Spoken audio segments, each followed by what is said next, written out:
Hello, everyone, and thank you so much for joining us on this episode of Transforming Tomorrow.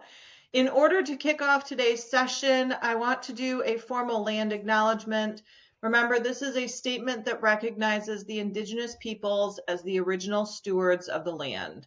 It serves to honor history and contributions, and it is often presented at the beginning of public events or gatherings. Now, I know that all of us are listening to this at different places and different times. At the same time, all of us are on native land. So when we think about honoring and acknowledging the land that we happen to be upon, this practice is rooted in a tradition that dates back centuries and is now increasingly recognized in various countries, including the United States, Canada, Australia, and New Zealand. Land acknowledgements aim to foster awareness of Indigenous sovereignty and cultural rights, promoting respectful relationships between Indigenous and non-Indigenous communities. So within Us Squared, the statement that we typically use to start this, and we often, if we're in a presentation, will share with people how they can find whose land they are upon.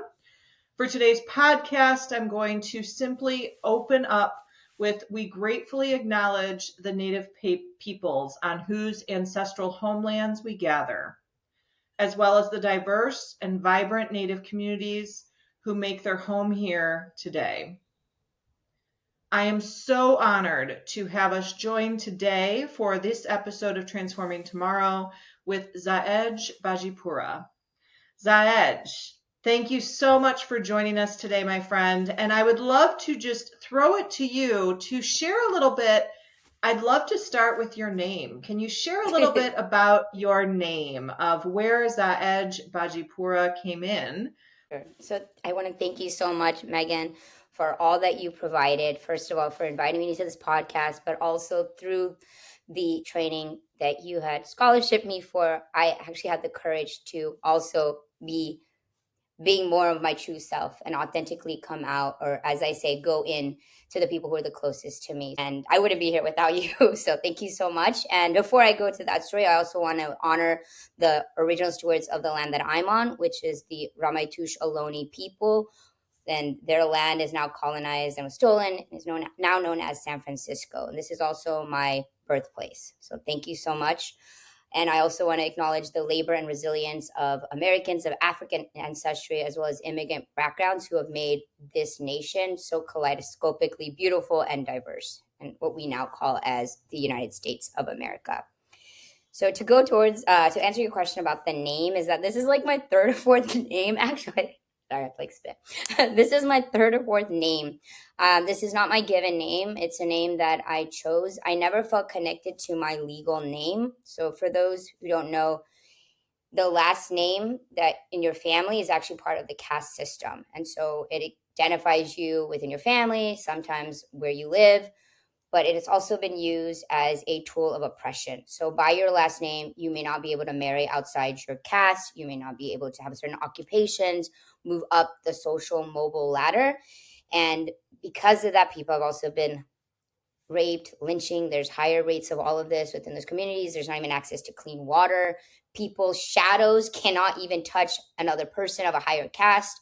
People have to take off their shoes when they're walking outside. And these are real, everyday, present day examples of discrimination, where similar to how race has been seen as is systemically, there's so many systemic injustices around race or gender here in the United States. Well, this is the Indian version of that. And caste is not just in India, it's also in the diaspora, and it's actually trickled out from Hinduism to other religions, which people don't know that either. So I chose my last name to be my village name of my paternal grandfather, and that village is Bajipura. So in that village, there are Muslims, there's Hindus, there's people of all different castes, and I wanted it to be neutral in that sense, where people don't know where I am, what caste I'm from. And then the first name, Xahej, is from a Sanskrit word which means spontaneous, born within, effortlessness, and simple, which I then complicated the name by starting it with the letter X and having a unique pronunciation, Xahej. So the name is Xahej Bajipura. My students call me Ms. Zai. Zai is just easier. My pronouns are she, her. Also, the I'm exploring my gender queerness as well, to be non-binary, and I do resonate with more she they, but more publicly I'm going as she her. Wonderful. Thank you so much for that. And I open up the conversation around your name because there is such a beautiful story behind it and also such a story of pain behind it, right? And I think that that is so paramount to what we're about to embark upon today. When we think about the month of June, many people think of it as Pride Month. And unfortunately, it's 1 month dedicated to talking about the LGBTQIA plus community instead of talking about it year round. However, for this 1 month, we're able to really talk openly. And you see rainbow dressings in the windows, right? You see a plethora of rainbows in our marketplace. And I have to say that in one way, on one hand, I'm very proud and excited to see all of that. On the other hand, I'm sad July 1 when I see it all go away for the red, white, and blue. And I wish we could find a way to have it be both all the time. I'm not asking for the red, white, and blue not to be there because of the 4th of July. I understand the significance, and I won't get into the topic of ethnocentrism this month, right? At the same time, I would like for pride to be something that we can be proudful of and proud of beyond just the month of June. And when you share the story around the caste system, it talks about intersectionality. It talks about the pain of the caste system, while also the beauty and the joy that comes from your name. And when you talk about your paternal grandfather's village, your soul is just much lighter and more vibrant when you talk about that. And I think that is something that we notice during the month of June, especially within people of the community of the LGBTQIA community. Now, I know that as we're talking through this, it is a wide spectrum, right? And we often bring both gender and sexuality into this conversation because LGBTQIA embraces both gender and sexuality. You spoke real briefly in your intro about how you publicly utilize she, her pronouns, but you're exploring the possibility of they, them pronouns for your gender queerness. Can you tell our audience a little bit more about what that looks like, what that means to you, and how that process has been? I think that, again, because I don't have all of the language to explain it to people who are not from the queer community, I'm not as open about it. But when I speak to other people who are non-binary or who are of the trans background, I feel more comfortable letting them know. And why I feel so uplifted and affirmed by these communities is that they're like, you don't have to have a label, even though there's like over 100 labels for gender and sexuality. Right. You don't have to put yourself in a label at this moment. And what's beautiful in the research that I've done, I've met different people who've also done research on like in nature, and there's over 1,500 species of birds, mammals, and insects who are very gender and sexual fluid, which they could be one thing in their lifetime and then change. Or there's many same gender loving sexual acts, even romance. And this is a reflection of our humanity, and it just tells me too, like, what I feel, that okay, I may be this body physically cisgender female, but I could see myself not just fit into this one role, this one norm that we've programmed ourselves to be because of society, because boys are supposed to wear blue, girls are supposed to wear pink. These were man-made. They weren't there even in the spiritual texts. It wasn't that things have shifted for the original intent, at least for the caste system. So I believe that for me, I'm being kinder to myself. Like, I don't need to know where I'm at, and it's not something that I'm being marginalized for, because I do appear as a cisgender heterosexual woman, and I know that's a privilege that I have. But I'm exploring it with my therapist, with speaking to more people from that background. But if I talk to someone who's not from the queer community, they're just like, why? There's only two genders. Like, why are you so confused about it? Like, why are you just causing more trouble for yourself? Yeah, and hearing you speak on the idea of when people respond with "there's only two genders," right? I know in the Indian culture and in quite a few cultures, there are actually many more than two genders, right? And here in the US, there are some who believe there are more than two genders, but right now, with the political social climate that we're in, it is a very hot topic for debate. I'm curious when you talk about who you are comfortable speaking openly about, this component of yourself and this new identity that you're trying to really, not new as far as who you are, but that you're unearthing in a way to be more authentic. How has that communication been with your family or your friends?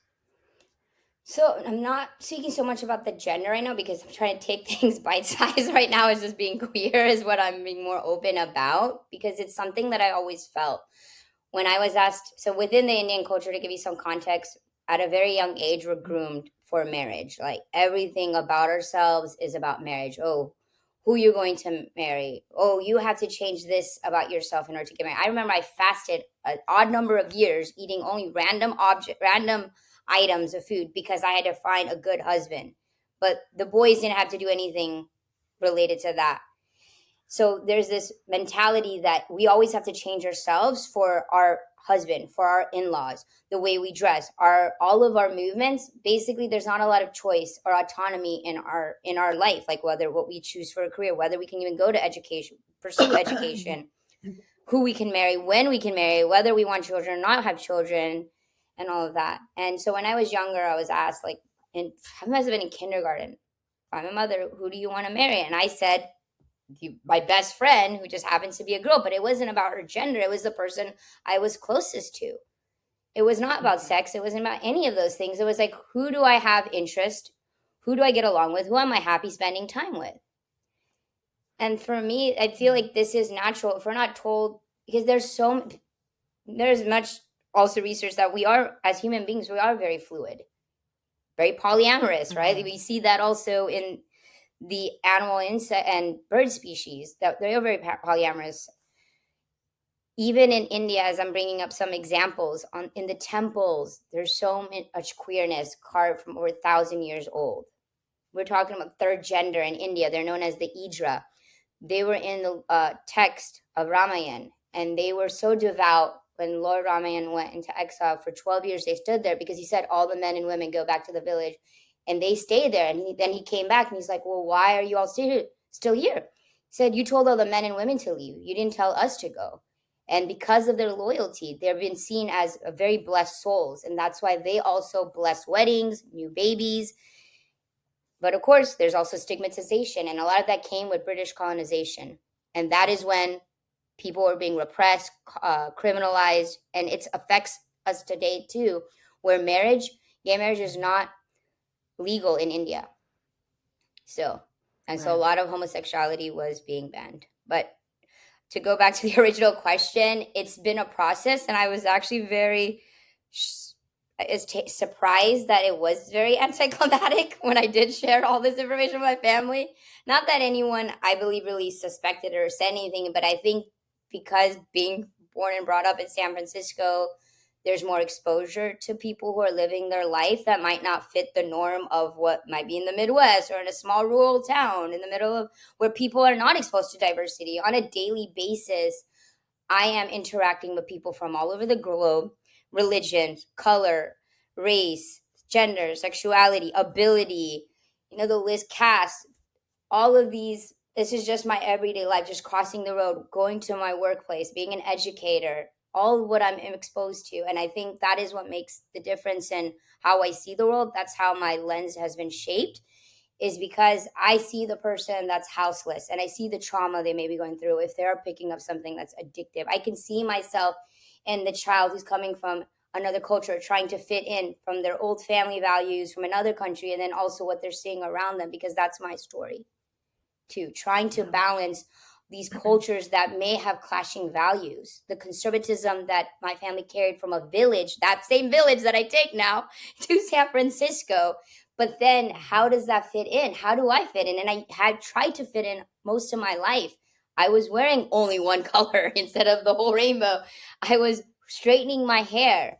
I was hanging around only the people that my family was around. And then I realized this world is so beautiful and diverse, and it's educational, and I'm learning through my activities, my sports, my education, my volunteering, my service, my social work. And that's what's Yeah. informed me as this very humanitarian activist, social justice educator who integrates all of this in any time, any moment I have to teach this to young people from preschool to 12th grade. Yeah, and speaking of that, I know when we first started speaking to each other, when we first met, you shared a little bit about your nonprofit. And I would love for you to share a little bit more with the group and with our listeners of what the purpose is and kind of what drew you there. Because I will share for myself the personal story that really impacted me was you talking about traveling and just going into so many of the different villages within India and how you shared that even though your roots and your ancestors came from India, you knew very little about the country and you wanted to explore. And there was so much diversity within your own country that you were able to explore. And I'd love to hear a little bit more and share that experience with our listeners.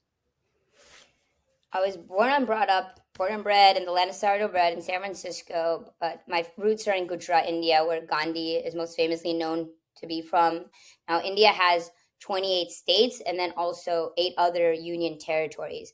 So each state has its own culture and different religions, has its own cuisine, their dress style, all of that is very unique. It's like going from California to New York and they have their own food, or California and Florida, where I also was Right. teaching, and they have their different languages. And so it doesn't help that if you can just, I mean, it helps to have some language fluency, which I didn't have any fluency in any Indian language because there's over 120 plus languages in India. And that doesn't even include probably indigenous languages and other languages that don't even have any script. But the 2 major languages are Hindi and English, and I was able to suffice with my English and a lot of it of the Hindi that I learned.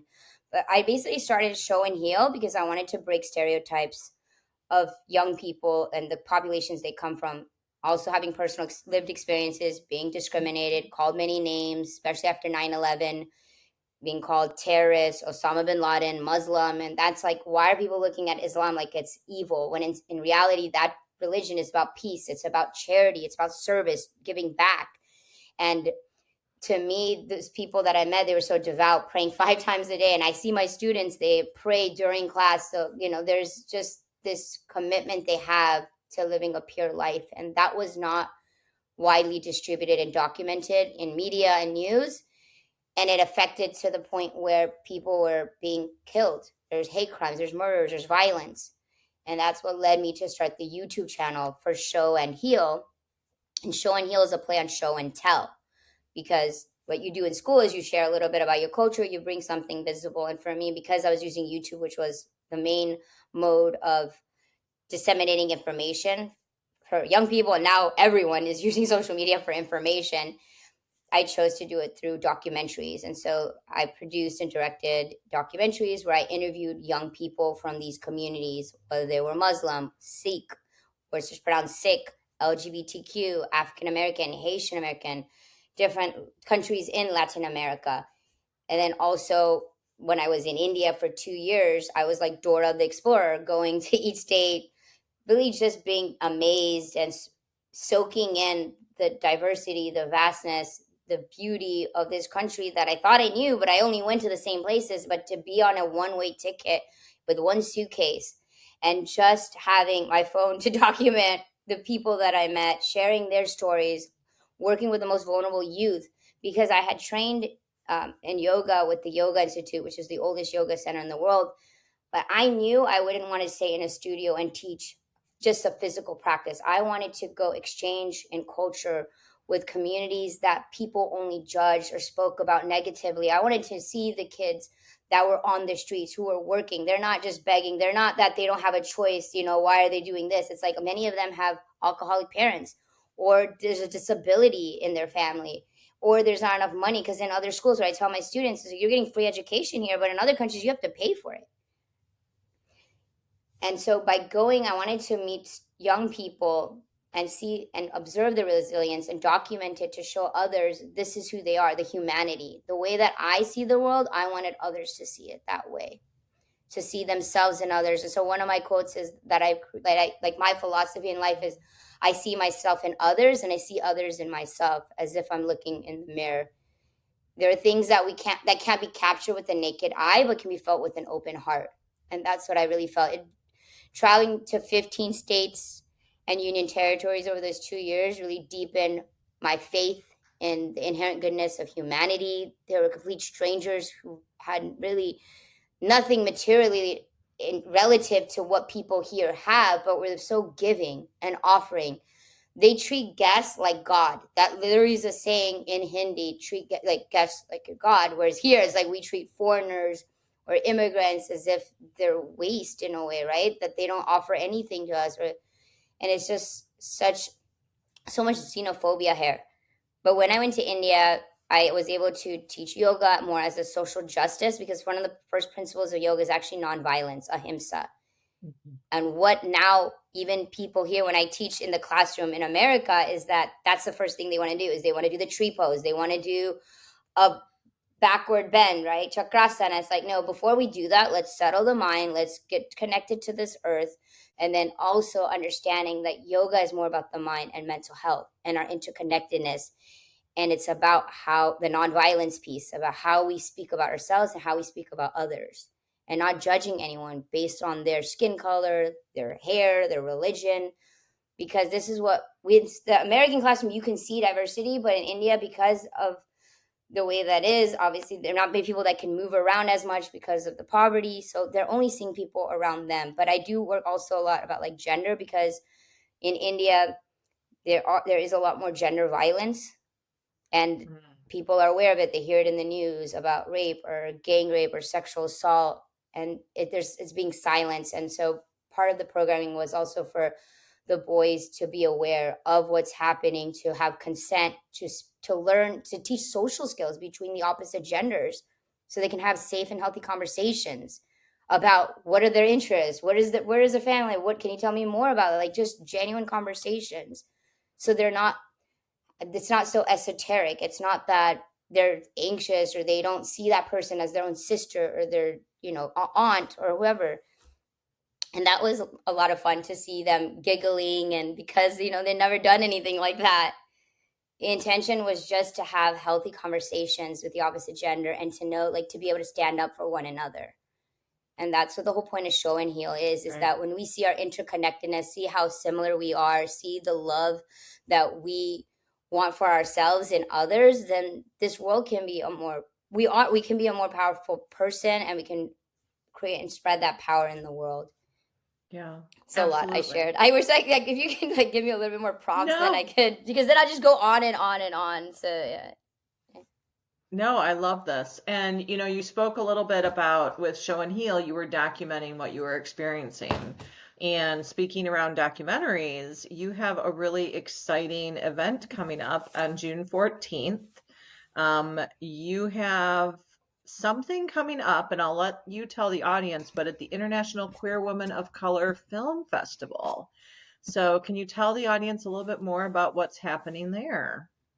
All right, so I'm honored and proud that my short experimental film called Silence as Resistance will be world premiering in San Francisco for the Quack Maps 21st Annual International Queer Women of Color Film Festival. And this is a privilege, I know, because many people with any of these identities, it is not safe for them to speak out about their experiences.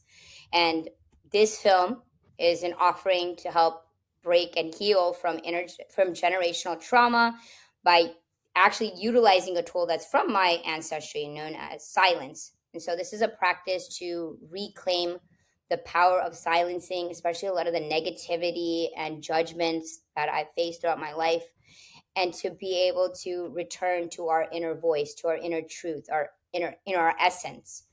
So for the same identities that we are usually marginalized for, so being queer, I'm a demi-romantic person, also being a person of color, BIPOC, Black Indigenous person of color, being South Asian, Indian origin, then also I'm the disability piece, was why I was also chosen, and I'm neurospicy, autism, and ADHD. These are identities that we usually marginalize, silenced, oppressed for, but they were the exact same identities we were chosen. And this was my way of, I'm like, how can I quote unquote come out? Which I don't really like it, because it's like, it's only because our society is not meant for the vastness of our humanity to show people as they are, that we have to feel like we have to come out, when really it's just who we are. But what I'm very proud of is that this was the way I wanted to quote unquote come out, was with my film, being part of the Queer Women of Color Film Festival. So I love simultaneously, that. my film is coming out and I am coming out, or as I say, going in. I love that. Thank you so much. And you speak to a really strong point of the only reason why members of the LGBTQIA community feel the need to come out is because they're not able to be authentically themselves. Whereas if they were heterosexual or cisgender, they would just live their life. No one needs to come out as a heterosexual being, right? Like, True. oh, guess what, mom and dad? I like the opposite gender. Like that experience, that conversation doesn't need to happen unless it's outside of the societal commonality that we have been ingrained to believe as the right way, right? And I think that that's so important to have those conversations because, and this goes across all identities. This is not just around gender or sexuality. There's also the conversations of what discussions we have with our children based upon their identities. Women get talked to very differently, or young girls get taught very different things than young boys, right? Children of color get taught very different things than white children. I can speak from experience. My son is Black, and in America, you have to teach him certain things that if my child were white, I would not have to teach him, such as how do you get pulled over by the police? I was never taught that because I am a white presenting female. I was never taught how to get pulled over by the police, but I have to teach my son how to do that, right? I, as a woman, was taught how to walk out to my car late at night. Mm-hmm. My male friends were never taught that, right? So there's different conversations we have based on identities because of how society has marginalized different groups and because of what society sees as normal or common or the norm, as we say, right? And we need to start having conversations to humanize the variety and the diversity that exists in our country and in our on our globe, instead of saying there's only one right way. Exactly. Yeah. I think it's been intentional that queer history, then also intersecting queer and BIPOC histories, have been suppressed. Like I said, with colonization, all of these references to homoeroticism, whether they were in different ritual religious texts or in temples, they were burned, they were banned, they were rewritten. And so then there's this evidence, and then it seems like we're all abnormal, this is unnatural, when in reality, like, there's so much impact. Even when we're talking about like Black history, people don't know the first millionaire female and also first Black millionaire was an African American woman, Madam CJ Walker. Mhm. Like, people don't know about the thriving histories of African people. When I've taught history, American history in the US, they start with slavery, enslavement, not with all of the medical advances, the scientific discoveries, the sea exploration of all the different African communities and villages and tribes and countries there. The richest man ever in history was Mansa Musa, right? And people don't Yep. know that he was an African man. We're not talking about what's happening is that we don't know what we don't know, and because we haven't been taught it, because the histories have disappeared, have been erased, and now there's much, there's so many intentional acts of this. People don't really know the truth. People don't know that Yeah. with Martin Luther King Jr., Dr. Martin Luther King Jr. was a gay activist, but his identities weren't fully expressed to the world Right. because people are fearing the intersectionality. There's so much homophobia even within the Indian community. When I'm like, have you seen the temples? Have you seen the Ijra people who are also there visibly on the trains who are going to temples? These are not people that are hiding, but there are Right. many people who have to hide in India. There are many people I've met that have told me there are people they know that are gay and married, and even sometimes their partner knows because they can't be open about it. We live also, many people I met here who were married and their wives, and they were also doing things, and it takes courage to be out and about. And I would always say that I could stand up for everyone else, but I couldn't stand up for myself. I felt like how can I be standing for Black Lives Matter, for Indigenous rights, for LGBT rights as an ally, but then I couldn't speak up for myself. I could speak up for my students, my friends, my colleagues. But ultimately, the push from your training, also the film coming out, then all these other things, I had step by step streamline the whole process of this so that it did come out more effortlessly. Yeah. And I love It's, that you oh yeah. speak to that, Zaj. I think that Mm-hmm. that's so critical of, we have a lot of people in our society who are strong advocates, strong allies for everyone else. And when it comes to themselves, it's difficult, right? And it doesn't take away from how good of a person they are, or I'll say we are, because I also can attest to that. At the same time, how liberating is it when you can be authentically yourself? And I'll speak from my own experience and I'll pass it over to you. But when I was able to simply be who I am and share every aspect, not like a bulletin board, right? I didn't wear a sign that I took with me everywhere. At the same time, if it came up in conversation, I would share. And for years, I didn't do that. I would just act like I didn't hear the question or act like I wasn't part of the conversation. But now I'm open about every aspect of who I am. And it's so liberating to have that experience, but it's scary. And you spoke a little bit about how different pieces, the film, the CARES certification, different trainings, helped you create a plan to allow you to be more authentic and authentically yourself. Talk to us a little bit about the importance of a plan and like deliberate steps in being able to come out with something that is so difficult at times. So I'm very spontaneous, but I knew that because this meant so much to me and I had the people closest to me also were going to be affected by my revealing to them by the society. As I said, growing up in an Indian traditional family, we're not just a nuclear family. I grew up in a multi-generational household. My grandparents, my family, my immediate family, my nuclear family, but also my uncles and aunts and their children. So, and then you have this broader community of thousands of other people from the same caste living in the same city or neighboring cities. So your action doesn't just affect you. It affects all these other people, and then also the repercussions of how people are going to view whatever I say. And so there's this very common Hindi phrase, but translated is like, "What will people say?"